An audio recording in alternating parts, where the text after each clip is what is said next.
نحمده ونصلي ونسلم على رسوله النبي الكريم أما بعد فأعوذ بالله من الشيطان الرجيم بسم الله الرحمن الرحيم قل هو الذي أنشأكم وجعل لكم السمع والأبصار والأفئدة قليلا ما تشكرون صدق الله العلي العظيم وصدق رسوله النبي الكريم۔ معزز حاضرین و ناظرین گرامی قدر، عزیز طلباء و طالبات، آج ہمارا موضوع ہے وَجَعَلَ لَكُمُ السَّمْعَ وَالْأَبْصَارَ وَالْأَفْئِدَةَ کے تفسیری اور سائنسی معارف۔ باری تعالیٰ نے سورہ ملک کی آیت نمبر 23 میں ارشاد فرمایا،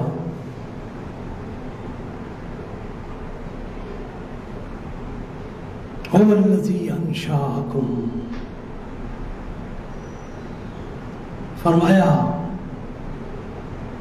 قل، آپ کہہ دیجئے وہی رب ہے، انشأکم، جس نے تمہیں پیدا کیا ہے، وَجَعَلَ لَكُمُ السَّمْعَ، اور تمہارے لیے سننے کے لیے کان بنائے، وَالْأَبْصَارَ، اور تمہارے دیکھنے کے لیے آنکھیں بنائی، وَالْأَفْئِدَةَ، اور تمہاری خواہشوں، تمناؤں، آرزوؤں کے لیے وَالْأَفْئِدَةَ، تمہارے دل بنائے۔ یہ ساری نعمتیں تمہیں عطا کی ہیں، قَلِيلًا مَا تَشْكُرُونَ، لیکن بہت تھوڑے لوگ ہیں جو ان نعمتوں پر اس کی بارگاہ میں شکر گزار ہوتے۔ حاضرین و ناظرین گرامی قدر، آج کی جدید دنیا میں تیز ترین اور جدید ترین کمپیوٹرز، سائنسی آلات، یہ ہر لحظہ، ہر لمحہ انسان کو حیرت زدہ کر رہے۔ آج کی یہ جدید ٹیکنالوجی انسان کو ہر لمحہ متاثر کر رہی ہے، لیکن یہ ساری ٹیکنالوجی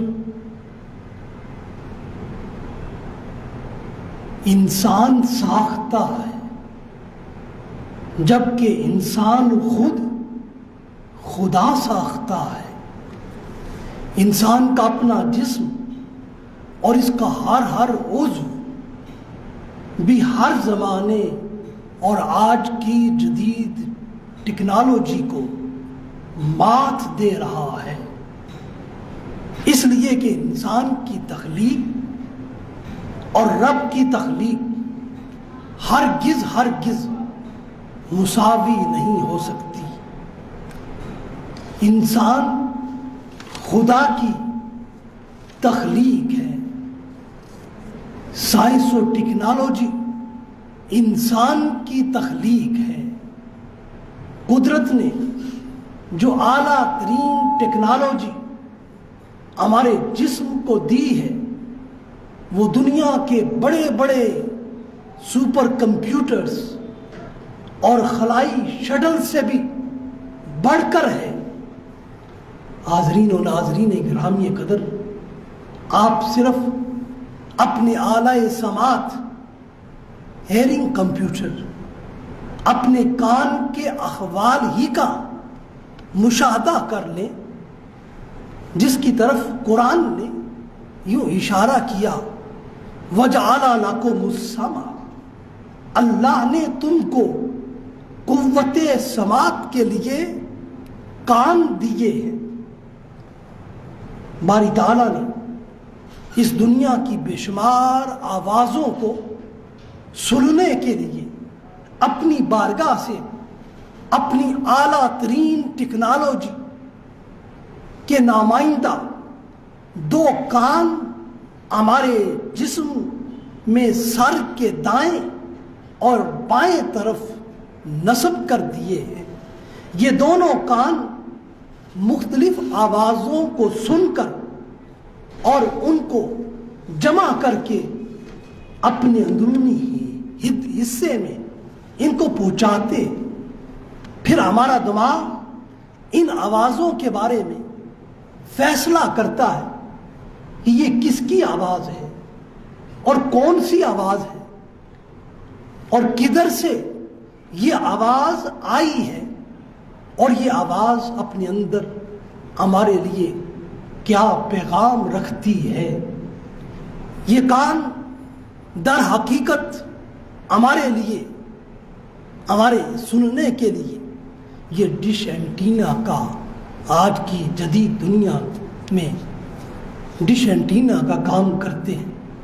ہمارے لیے یہ دونوں کان ایک خود کار پائلٹ کا کام بھی کرتے ہیں۔ یہ ہر لمحے ہمارے جسم کا توازن برقرار رکھتے ہیں، اور اگر ہمارے یہ کان اپنے مخصوص سگنلز ہمارے دماغ کو نہ بھیجیں تو ہمارا جسم گرنے اور پھسلنے سے محفوظ نہیں رہ سکتا۔ ہمارے جسم کو شدید چوٹیں لگ سکتی ہیں۔ بہت سے لوگ ہم میں سے ایسے ہیں جن کے کان اپنے دماغ کو مخصوص سگنلز نہیں دیتے، جس کی وجہ سے وہ گرتے پڑتے ہوئے ہمیں نظر آتے ہیں اور ان کے جسم کا توازن برقرار نہیں رہتا ہے۔ اس کی وجہ یہ ہوتی ہے کہ ان کے کانوں میں مخصوص سگنلز بھیجنے کے نظام میں خرابی واقع ہو چکی ہوتی ہے۔ اگر ہمارے یہ دونوں کان نہ ہوں تو ہم اپنی زندگی ایسے گزاریں جیسے کوئی قید تنہائی کاٹ رہا ہو۔ یوں ہمارا دنیا کی زبانوں اور لوگوں کی آوازوں سے کوئی رشتہ باقی نہ رہے، اور بچے کو ماں کی لوری کی آواز بھی پھر سنائی نہ دے گی۔ باغوں میں ہمیں پرندوں کی چہکہار بھی سنائی نہ دے گی، اور پیڑوں پر برستی ہوئی پھوار کا بھی ہمیں احساس تک نہ ہوگا۔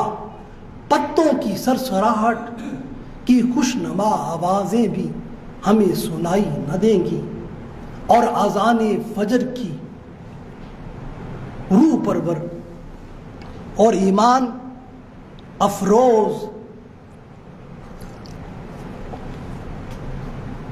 اذان فجر کی روح پرور اور ایمان افروز آواز بھی ہمیں سنائی نہ دے گی، حتیٰ کہ ہم کسی بھی حسین و بد آواز کی پہچان نہ کر سکیں گے اور نہ ہی اسے سن سکیں گے۔ یہ زندگی ہمارے سامنے قدیم زمانے کی خاموش فلم کی مانند گزرتی چلی جائے گی، اور صرف خاموش تصاویر نظر آتی جائیں گی، اور بے ہنگم حرکات و سکنات کا احساس ہوتا رہے گا، اور یہ کانوں میں روز و شب میں پڑنے والی دل آویز، دل فریب، پرکشش اور جاذب نظر اور قلب جاگزین آوازیں ہی ہمیں قرآن کی صورت میں اس عظیم نعمت پر یہ آوازیں شکر سننے کی دعوت دیتی ہیں۔ فَهَلْ أَنْتُمْ شَاكِرُونَ فَهَلْ أَنْتُمْ شَاكِرُونَ کیا تم اللہ کی اس نعمت پر شکر کرنے والے ہو؟ حاضرین و ناظرین گرامی قدر،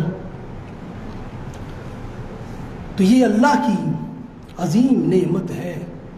اس لیے قرآن نے کہا کہ کیا تم اللہ کی اس نعمت سماعت پر اس کی بارگاہ میں سجدہ شکر بجا لانے والے ہو اور کلمہ شکر بلند کرنے والے ہو؟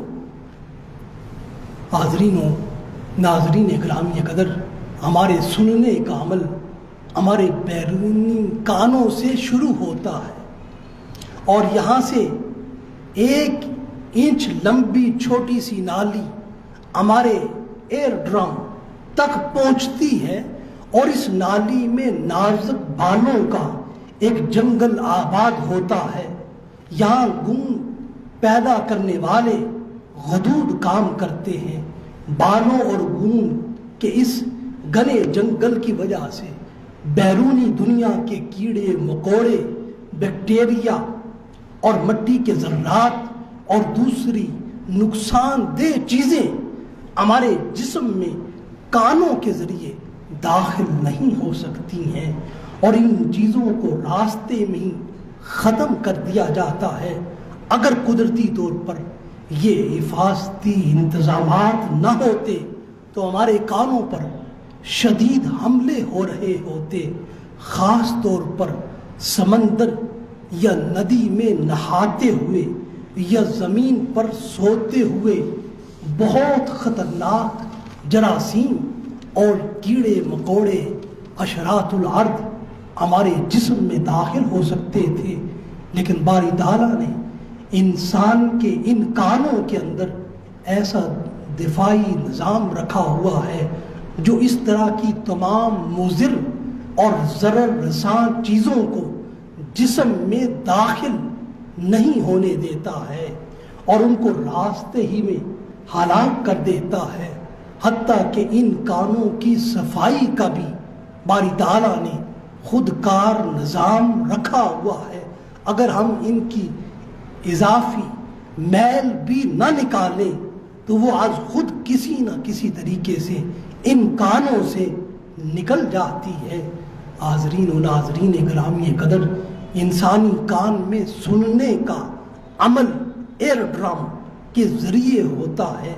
یہ ایک تنی ہوئی سخت باریک جلی سے بنا ہوا ہے، اور یہ جلی آدھی انچ سے بھی کم سائز کی ہوتی ہے۔ ہوا کی آواز بردار لہریں اس سے ٹکراتی ہیں، جیسے ڈھول پر چھڑی ماری جائے تو یہی کیفیت یہاں بھی ہوتی ہے۔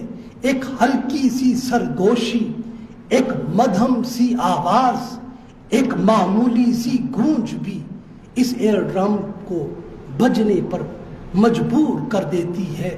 اگر یہ حساس پردہ معمولی سا بھی متحرک ہو جائے تو ہمارے کان سے دماغ تک عمل اور رد عمل کا ایک سلسلہ شروع ہو جاتا ہے، اور بالآخر وہ ہوا کی ننھی سی لہر ہمارے لیے ایک بامعنی لفظ اور اطلاع کا روپ دھار لیتی ہے۔ حاضرین و ناظرین گرامی قدر، سماعت، سننا، یہ بے مثل نعمت ہم سے تقاضا کرتی ہے کہ تم اللہ کی بارگاہ میں اس نعمت پر شکر گزار ہو جاؤ، اس لیے کہ وہ شکر گزاروں پر اپنی نعمتوں میں مزید اضافہ کرتا ہے۔ ارشاد فرمایا وَسَيَجْزِي اللَّهُ الشَّاكِرِينَ، فرمایا جو شکر کرنے والے ہیں ہم ان کو اپنی نعمتوں میں مزید اضافے کی صورت عطا کرتے ہیں۔ حاضرین گرامی قدر، کوئی بھی آواز جو ہمارے کانوں میں پڑ رہی ہے وہ کیسے ایک بامعنی لفظ کا روپ دھارتی ہے۔ اب یہ ذمہ داری ہمارے دماغ کی ہے کہ وہ بیک وقت موصول ہونے والی ہزاروں لاکھوں آوازوں اور ان کی لہروں کی برقی سگنلز کو الگ الگ کرے، اور پھر ان کو یکجا کرے، اور پھر ان آوازوں سے ریکارڈ شدہ بے شمار معلومات کو ہر آواز سے الگ کرے اور انہیں بامانہ آوازوں میں تبدیل کرے تاکہ مشینوں کی آواز، ٹریفک کی آواز، بارش کی پھوار کی آواز، پرندوں کے چہکنے کی آواز، پتوں کے سرسراہٹ کی آواز، بادلوں کی گڑگڑاہٹ کی آواز اور جانوروں کی آواز، انسانوں کی آواز اور اپنے پیاروں کی آواز کو بیک وقت سن کر آپ ان کو الگ الگ کر سکیں اور ان کو پہچان سکیں۔ حاضرین و ناظرین گرامی قدر، انسانی آواز کے دو پہلو ہیں۔ ایک آواز وہ ہے جو ہمارے بیرونی کانوں کے ذریعے ہمارے اپنے ہی اندر سنائی دیتی ہے، اور دوسرا اس کا پہلو وہ ہے جو آواز ہم اپنے منہ سے نکالتے ہیں، اسے دوسرے لوگ سنتے ہیں۔ کان کو اور سماعت کو اور سننے کے عمل کو باری تعالیٰ نے قرآن حکیم میں السمع وجعل لکم السمع سے تعبیر کیا ہے، اور یہ سماعت ہی اطاعت کی بنیاد بنتی ہے۔ جو سنتا ہے وہی مانتا ہے اور وہی ایمان لاتا ہے۔ یہ سماعت ہی انسان کو علم کی دولت عطا کرتی ہے، اور یہ سماعت ہی انسان کو فرما برداری کی خصلت عطا کرتی ہے، اور یہ سماعت ہی انسان کی شخصیت کو نکھارتی ہے۔ جہاں سماعت نہیں وہاں اطاعت والدین بھی نہیں ہے، وہاں اطاعت خدا بھی نہیں ہے۔ یہ سماعت انسانی قیادت کا بھی عظیم وصف بنتی ہے۔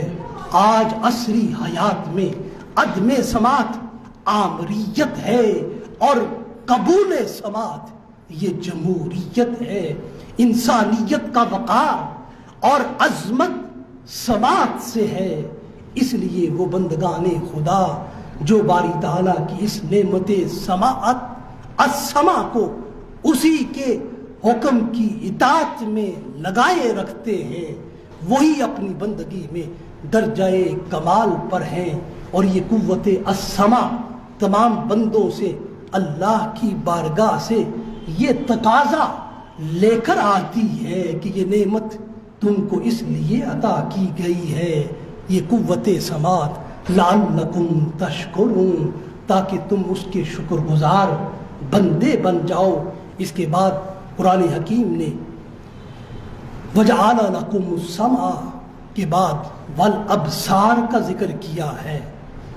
الابصار فرمایا ہم نے تمہیں آنکھیں بھی دی ہیں، سننے کے لیے کان دیے ہیں، دیکھنے کے لیے آنکھیں بھی دی ہیں، اور یہ آنکھیں بھی اللہ کی نعمتوں میں سے ایک عظیم اور ایک بے مثل نعمت ہے۔ سارا جہاں ہم انہی آنکھوں سے دیکھتے ہیں، زمین کی ساری رنگینیاں اور آسمان کی ساری بلندیاں اور انسانوں کی ساری عظمتیں اور طرح طرح کی مخلوقات کو ہم ان آنکھوں کے ذریعے ہی سے دیکھتے ہیں۔ زمین و آسمان کی ساری وسعتیں اور یہ کل جہاں ہماری آنکھوں میں بستا ہے۔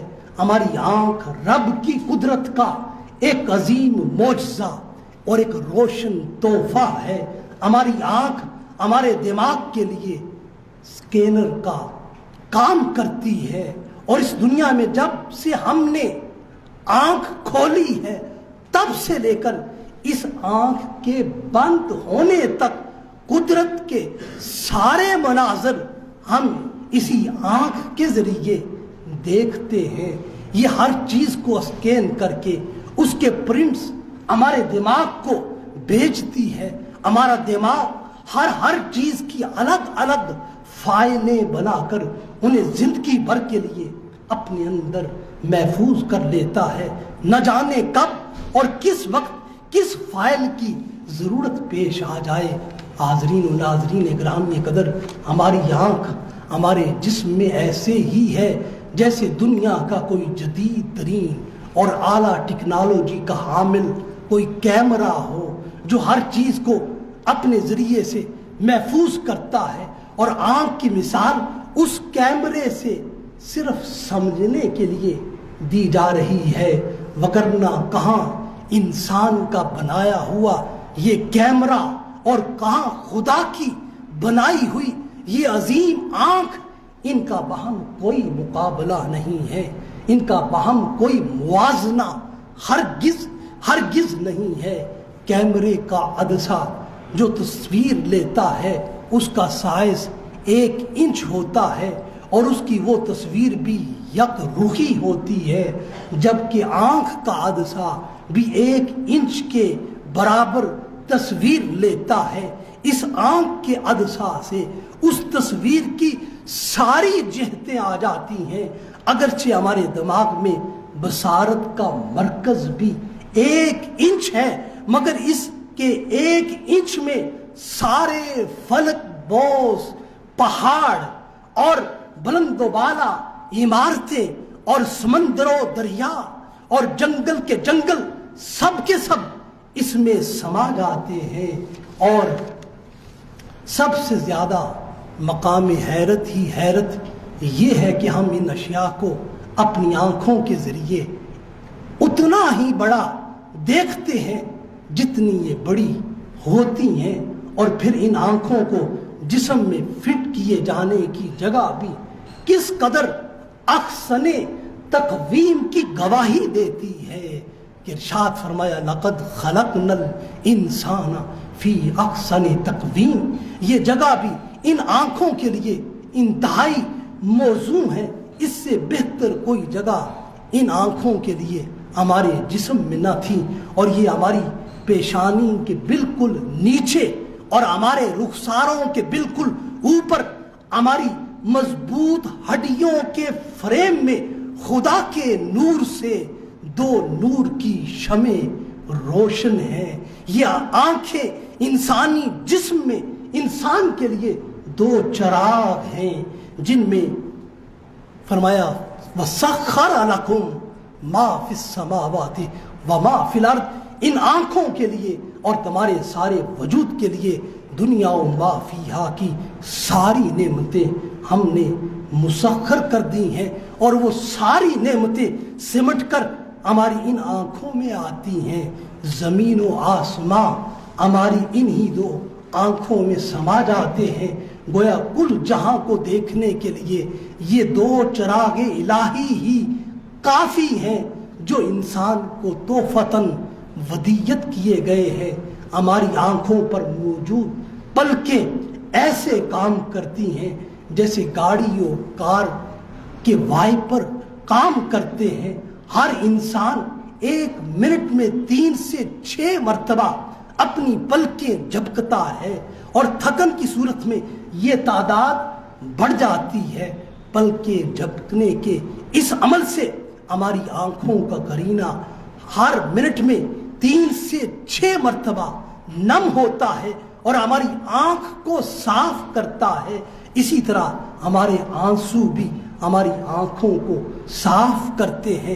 کبھی کبھی خوف و خشیت الہی سے آنسوؤں کا آنا ہماری آنکھوں کے لیے سراسر رحمت بن جاتا ہے۔ ہماری آنکھوں میں نمی یہ آنسو ہماری آنکھوں کے نادیدہ دشمن سے ان کو محفوظ کرتے ہیں، اور ہماری آنکھوں کا آرام کرنا اور سونا بھی ان کو راحت عطا کرتا ہے۔ حاضرین و ناظرین گرامی قدر، ہم اپنی آنکھوں سے اللہ کی ساری نعمتوں کا ہمیشہ نظارہ کرتے رہتے ہیں۔ ہماری یہ آنکھیں ہی ہمیں انبیاء اور رسل کی زیارت کراتی ہیں، یہی آنکھیں ہی صحابہ اکرام کو حالت ایمان میں رسول اللہ صلی اللہ علیہ وسلم کی زیارت کرنے کی وجہ سے مقام صحابیت پر فائز کرتی ہیں، اور انہی آنکھوں سے کسی شخصیت کو دیکھنا ہمارے لیے زندگی کا سب سے بڑا سرمایہ اور قابل افتخار اعزاز بن جاتا ہے، اور انہی آنکھوں سے ہم اپنے جملہ رشتوں کو دیکھتے ہیں اور اپنے والدین کی زیارت کرتے ہیں، اپنے دوستوں سے ملتے ہیں، اپنی محبوب اور پسندیدہ چیزوں کا مشاہدہ کرتے ہیں، اور ان آنکھوں کے دیکھنے کا ایک ایک پل اور ایک ایک لمحہ ہم سے تقاضا کرتا ہے کہ ہم ان آنکھوں کی نعمت عطا کرنے والے رب کے حضور شکر گزار ہو جائیں۔ اس لیے ہم ان انسانوں میں سے زیادہ تر وہ ہیں جو اللہ کی نعمتوں پر نہ شکر گزاری کرتے ہیں۔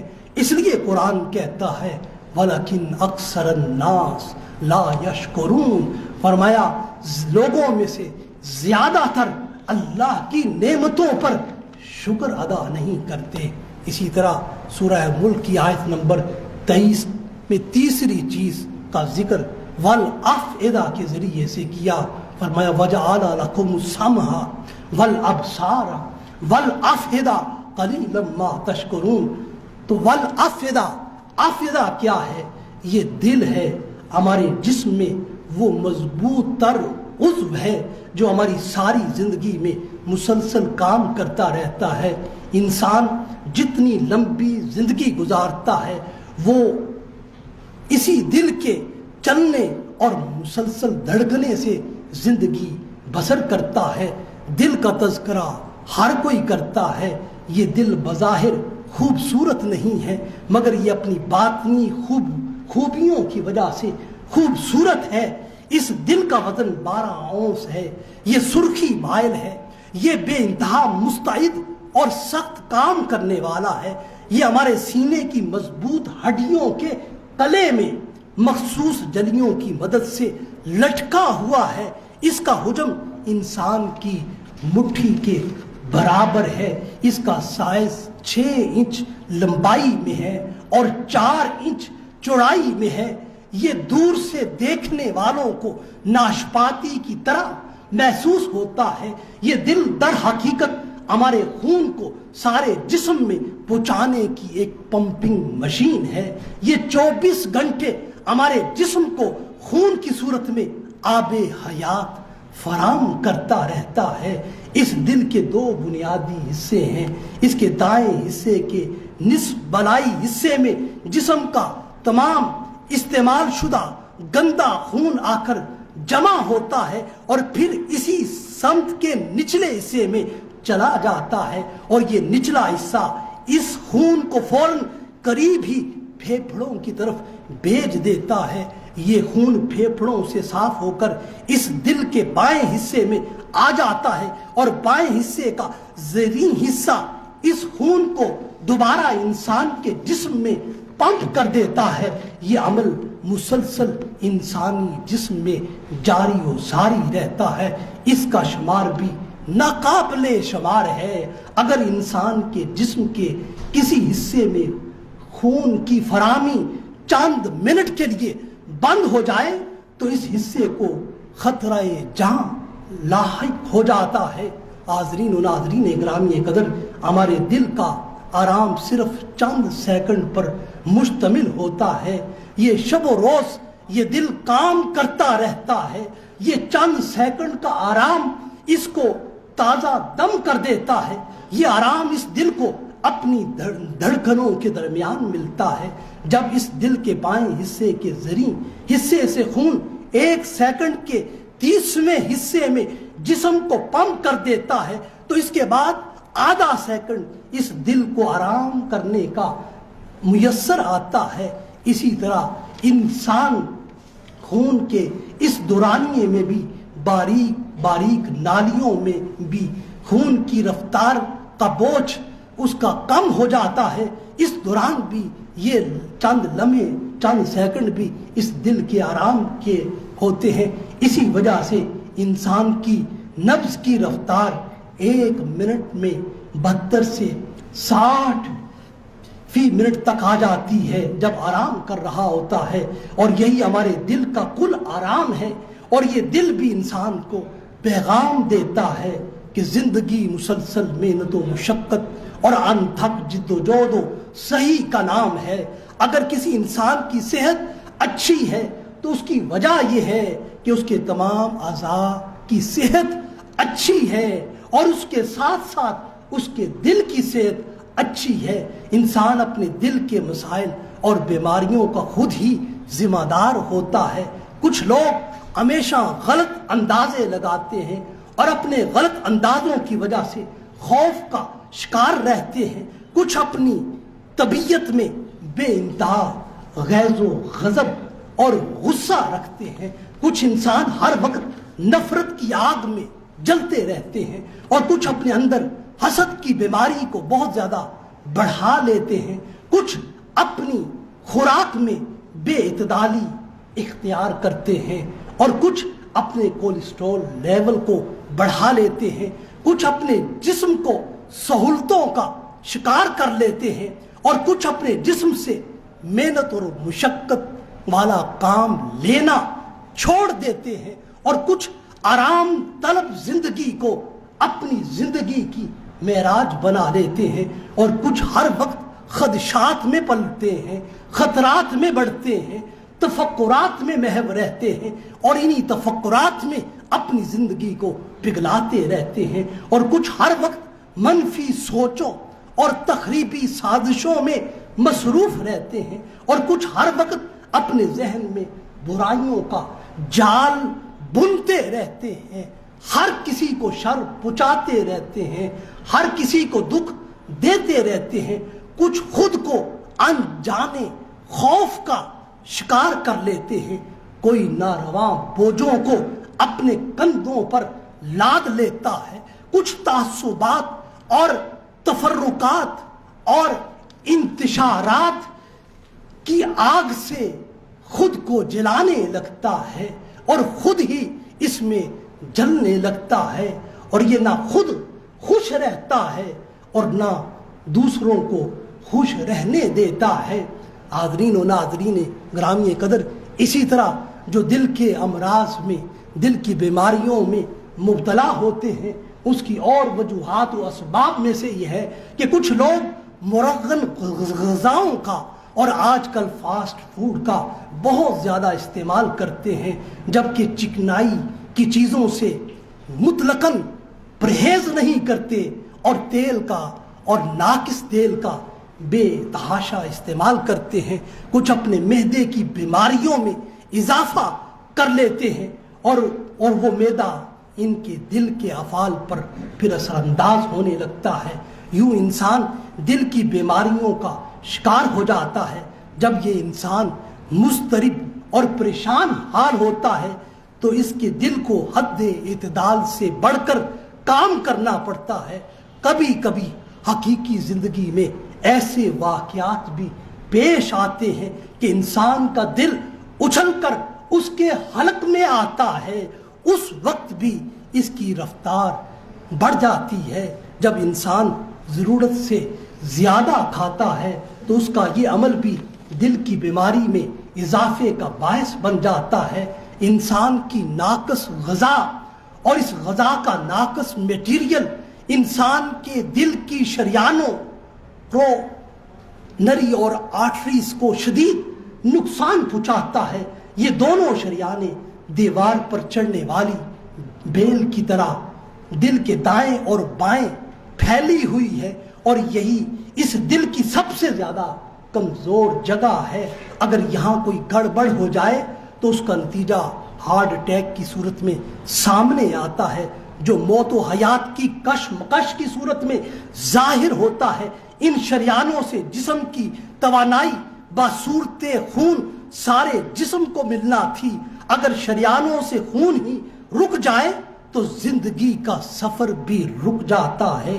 اور ان شریانوں میں کبھی چربی، کولیسٹرول کے ذرات کی مقدار بڑھ جاتی ہے اور کبھی یہ مقدار اتنی زیادہ بڑھتی ہے کہ ایک شریان کرونری آرٹری بند ہو جاتی ہے، یا کسی دن خون کا لوتھڑا کسی ایک شریان کو اچانک مکمل طور پر بند کر دیتا ہے اور اس شریان کے بند ہوتے ہی انسانی جسم کو خون کی فراہمی بند ہو جاتی ہے۔ یوں انسان کے جسم کا وہ حصہ ناکارہ ہو جاتا ہے اور فالج زدہ ہو جاتا ہے۔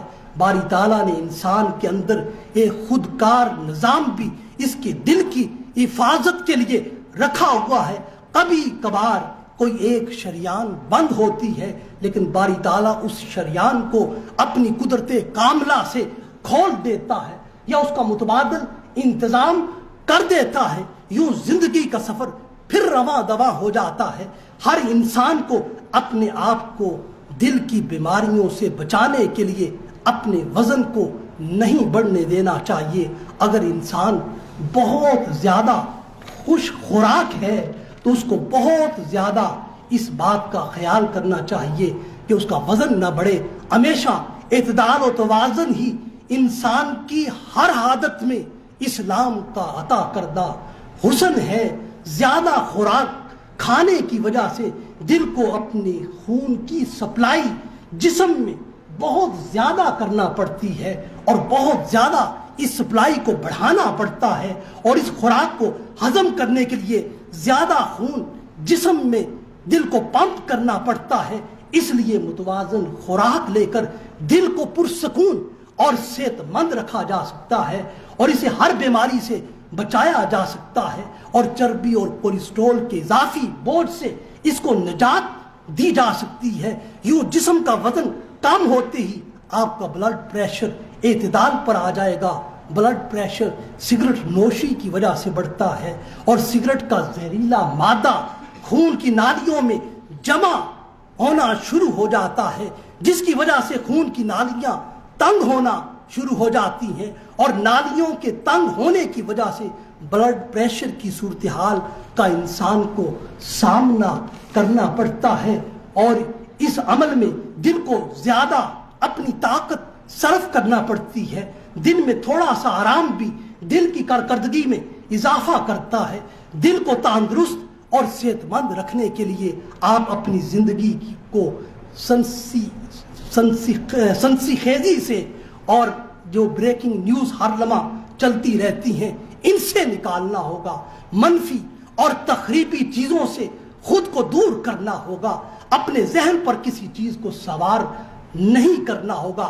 اپنے ذہن پر کوئی ناروا بوجھ نہیں ڈالنا ہوگا، اور اپنی حالت غیظ و غضب کو ہر وقت کنٹرول رکھنا ہوگا قرآن کے اس حکم کے مطابق، وَالْقَاظِمِينَ الْغَيْظَ وَالْعَافِينَ عَنِ النَّاسِ، اور نفرت کی ہر صورت کو محبت سے بدل ڈالنا ہوگا، اور حسد کے ہر امر کو رشک کے عمل سے تبدیل کرنا ہوگا، اور دنیا کے ہر خوف کو سلامتی اور امن کی شکل دینا ہوگی، اور آنے والے کل کے خدشات کو آج کا خطرہ نہ بنائیں، آج کے خطرات میں تبدیل نہ کریں۔ اپنی طبیعت کی سخت مزاجی کو خوش طبی میں بدلنا ہوگا، اپنی قسوت قلبی کو نرم دلی میں ڈھالنا ہوگا، اور اپنی زندگی کے ہر معاملے میں بہتر سے بہتر، خوب سے خوب تر کی کوشش کرنا ہوگی، تدبیر کرنا ہوگی، اور خود کو ہر انسان خود کو تدبیر کا مالک سمجھے، تقدیر کا مالک نہ سمجھے۔ تقدیر کا مالک اللہ کی ذات ہے، تقدیر اسی مالک حقیقی کے پاس رہنے دے۔ اپنی قسمت پر ہر حال میں خوش رہے، اور اپنی زندگی کی نعمتوں پر ناز کرے، اور اپنے رب کی بارگاہ میں ہر لمحہ شکر گزار رہے، اور اپنی زندگی کی کامیابیوں پر نگاہ رکھے۔ ناکامیوں سے سبق سیکھے، مگر ان کو اپنی زندگی کی مایوسی نہ بنائے۔ ایسے حال میں لا تقنطوا من رحمت اللہ کا وظیفہ اپنی سوچ، اپنی زبان پر ہر وقت جاری و ساری رکھے، ہمیشہ مخلوق خدا کی خدمت کرے، اور اس خدمت کو اپنا اعزاز سمجھے، ہر حال میں اللہ کی رضا پر خوش رہے، اور اس کی خوشنودی کو اپنی زندگی کا مقصد جانے۔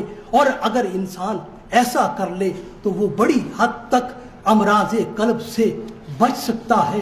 حاضرین و ناظرین گرامی قدر، خلاصہ کلام کی طرف بڑھتے ہوئے عرض کروں، اگر ہم سورہ ملک میں زیر باس اس آیہ کریمہ کے کلمات کا اطلاق انسان کی بندگی کی شان کے حوالے سے دیکھیں تو اللہ کی بارگاہ میں عبد حقیقی وہی ہے جو اللہ کے ہر حکم کو بجا لانے کے لیے پیکر سما ہو، اور کلمہ السما بندے کو ہر لمحہ کامل فرما برداری اور پکی وفاداری اور ہر لحظہ اللہ کی اطاعت گزاری کا درس حیات دیتا ہے۔ اور انسانی زندگی کی معراج یہ ہے کہ بندہ کسی بھی لمحہ اور کسی بھی لحظہ اور کسی بھی حال میں اپنے مولا کے تعلق السماء سے نہ نکلے، اس لیے کہ السماء نام ہی اللہ کی اطاعت اور اللہ کی فرما برداری کا ہے۔ اور کلمہ ابصار کے ذریعے بندے کا تعلق اپنے رب سے ابصار کا یہ ہو کہ وہ اس کائنات میں اس کی قدرت اور اس کی تخلیق کے بے شمار نظاہر کا مشاہدہ کرتا چلا جائے اور اللہ کی بارگاہ میں جھکتا چلا جائے۔ اور اب الابصار کو بصیغۂ جمع یہاں پر اس لیے لایا گیا کہ ان آنکھوں کا کام ہر وقت اللہ کی رحمتوں کو اور نعمتوں کو دیکھتے رہنا ہے، مگر ان آنکھوں کے دیکھنے کا نقطہ کمال یہ ہے کہ ان آنکھوں سے اس ذات کے انوار و تجلیات کو انسان دیکھے جس ذات نے ان آنکھوں کو دیکھنے کی یہ عظیم نعمت اور دولت عطا کی ہے۔ اس لیے بندے کا مشاہدہ حق میں کھو جانا ہی اس کا احسن عمل ہے، افضل عمل ہے، جس کی طرف حدیث مبارکہ میں یوں اشارہ کیا گیا، ان تعبد اللہ کانک تراہ فإن لم تکن تراہ فإنہ یراک، رواہ امام بخاری فی صحیحہ۔ فرمایا عبادت اس طرح کرو کہ گویا تم رب کو دیکھ رہے ہو، اگر یہ تصور نہ کر سکو تو یوں سمجھو کہ رب تمہیں دیکھ رہا ہے۔ اور کلمہ افعدہ کا اطلاق بندے کی بندگی پر یہ ہے کہ وہ اپنے قوائے السمع اور قوائے الابصار کے ذریعے اس قدر بندہ اطاعت بن جائے کہ اس کا افعدہ اور اس کا قلب ہر غیر کی محبت سے پاک ہو جائے، اس کا دل ٹھکانہ محبود حقیقی ہو جائے، اس کا دل اللہ کا مسکن بن جائے، اس کی یاد کا مرکز بن جائے اور اس کی التفات کا محل بن جائے اور اس کے انوار و تجلیات کا محبت بن جائے۔ اور اسی مقام بندگی کی طرف وہ رب خود اپنے بندوں کو بلاتا ہے۔ حدیث قدسی میں فرمایا لا یسانی ارضی ولا سما ولکن یسانی فی قلب عبدی المومن، فرمایا میں زمین و آسمان کی وسعتوں میں نہیں سماتا ہوں، میں صرف مومن کے دل کی وسعتوں میں سماتا ہوں۔ جس دل میں خدا ہو اور اس کی یاد ہو، وہ وجود انسانیت کے لیے سراسر خیر ہی خیر، منفعت ہی منفعت بن جاتا ہے۔ اگر ان کلمات آیات کا اطلاق ایک علم کے طالب پر، ایک طالب علم پر اگر ہم کریں تو اس کی زندگی طلب علم میں اگر ہر وقت السماع کی حالت میں ہے، وہ کلاس میں بھی سنے، وہ کانفرنس اور سیمینار اور اجتماع میں بھی سنے اور جدید ذرائع علم سے بھی وہ مستفید ہو اور ان چیزوں کو بھی وہ سننے والا ہو، ہر وقت علم کی بات سننا یہ اس کی حالت سماع ہے۔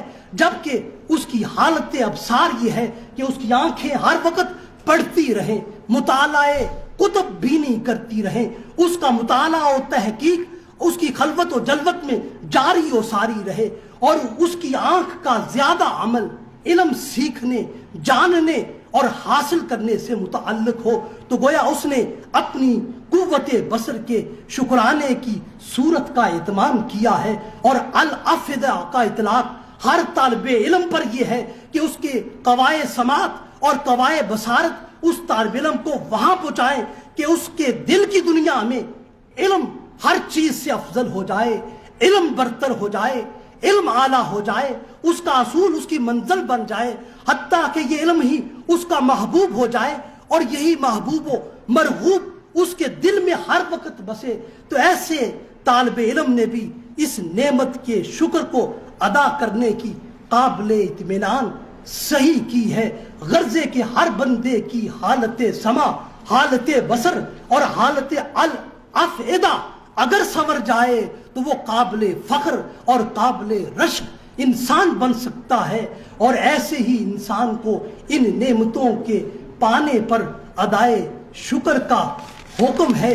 حاضرین گرامی قدر، ہمارے یہ کان، ہماری یہ آنکھیں، ہمارا یہ دل اور یہ سارے کے سارے اپنے اعمال اور اپنے سارے احوال میں ہمیں متوجہ کرتے ہیں کہ ہم اس آنکھ کے دیکھنے کے ساتھ، اس کان کے سننے کے ساتھ اور اس دل کے ہر وقت دھڑکنے کے ساتھ اپنی زبان پر کلمہ شکر کا بار بار ورد کرتے جائیں تو ہم پھر ہی ان اللہ کی عظیم نعمتوں کا شکر ادا کر سکتے ہیں، بلکہ حقیقت یہ ہے کہ ہم پھر بھی ان نعمتوں کا شکر بجا لانے کا حق ادا نہیں کر سکتے، اور یہ دل کا مسلسل دھڑکنا، ہر حال میں اپنا وظیفہ جاری رکھنا، کان کا مسلسل سنتے رہنا، آنکھ کا مسلسل دیکھتے رہنا ہمیں یہ پیغام دیتا ہے کہ ہم بھی اپنے فرض بندگی سے اور اطاعت مولا سے کسی بھی لمحہ غافل نہ ہو،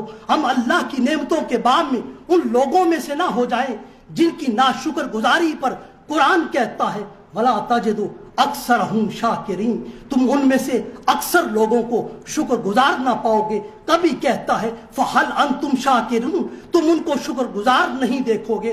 کبھی قرآن کہتا ہے وَلَكِنْ أَكْثَرَهُمْ لَا يَشْكُرُونَ، لوگوں میں سے زیادہ تر اللہ کی نعمتوں پر شکر ادا نہیں کرتے۔ کبھی کہتا ہے أَفَلَا يَشْكُرُونَ، تم اللہ کی نعمتوں پر شکر کیوں نہیں ادا کرتے۔ کبھی قرآن کہتا ہے یہ بندہ اللہ کی نعمتوں پر بہت ہی کم شکر ادا کرنے والا ہے۔ وَجَعَلَ لَكُمُ السَّمْعَ وَالْأَبْصَارَ وَالْأَفْئِدَةَ قَلِيلًا مَا تَشْكُرُونَ، کہ ہم نے اسے طرح طرح کی نعمتیں دی ہیں لیکن یہ اپنی زندگی میں قَلِيلًا مَا تَشْكُرُونَ، اللہ کی نعمتوں پر کم شکر ادا کرنے والا ہے۔ بندوں کے وجود پر اللہ کی نعمتوں کی برستی ہوئی یہ بارش تقاضا کرتی ہے کہ انسان اپنے سارے وجود، اپنے ایک ایک عضو پر اور اپنے کانوں کے سننے پر، اپنی آنکھوں کے دیکھنے پر، اپنے دل کے مسلسل دھڑکنے پر ہر لحظہ، ہر لمحہ، ہر لمحہ اللہ کا شکر ادا کرتا رہے اور ساری زندگی کو اپنے مولا کی بندگی کی علامت بنا دے۔ زندگی کا یہ طرز فکر ہی صبر و شکر کا سفر ہے۔ اس لیے کسی نے کیا خوب کہا، کیجئے ہر بات پر صبر و شکر، کیجئے ہر بات پر صبر و شکر، بہت حسین ہے خدا پہ یقین کا سفر، بہت حسین ہے خدا پہ یقین کا سفر۔ یہ ساری نعمتوں کا بیان اس لیے ہے کہ ہم اپنے خدا کو پہچان سکیں، اس لیے کہ وہ اپنے ہر طالب کو خود ملتا ہے۔ اور کسی نے اس حوالے سے بھی کیا خوب کہا، یہ الگ بات کہ تم اس کو نہ پہچان سکو، یہ الگ بات کہ تم اس کو نہ پہچان سکو، یہ عقیدہ ہے میرا سب کو خدا ملتا ہے، یہ عقیدہ ہے میرا سب کو خدا ملتا ہے۔ وآخر دعوانا ان الحمدللہ۔